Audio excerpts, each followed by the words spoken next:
All right, so 4-8 is what you have the Mississippi State Bulldogs. What is your ceiling and floor with this team? So I think the floor, I think it is 2-10. I think you lose to Ole Miss, obviously, and then I think you drop one of Southern Miss or Northern Illinois for a 2-10, just absolute train wreck. Here is the bottom of the barrel floor for Mississippi State. But as far as the ceiling goes,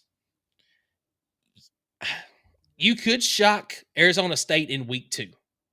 I think Arizona State is a fantastic team, but could they still be figuring some things out in week 2? You know, we saw Arizona State last year against Mississippi State. They didn't play all that good, but they figured some things out later down the road. Could this be that spot that Mississippi State catches them and gets a win?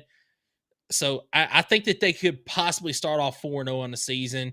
I've already mentioned this is the trap game spot for Tennessee. I could put Mississippi State as starting off the season at 5-0 at the absolute best case scenario.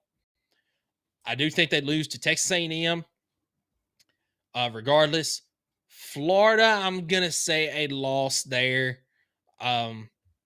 You never know coming off a bye week, but I'm gonna still say a loss there. Texas is a loss. I can see them picking up a win against Arkansas and against Missouri.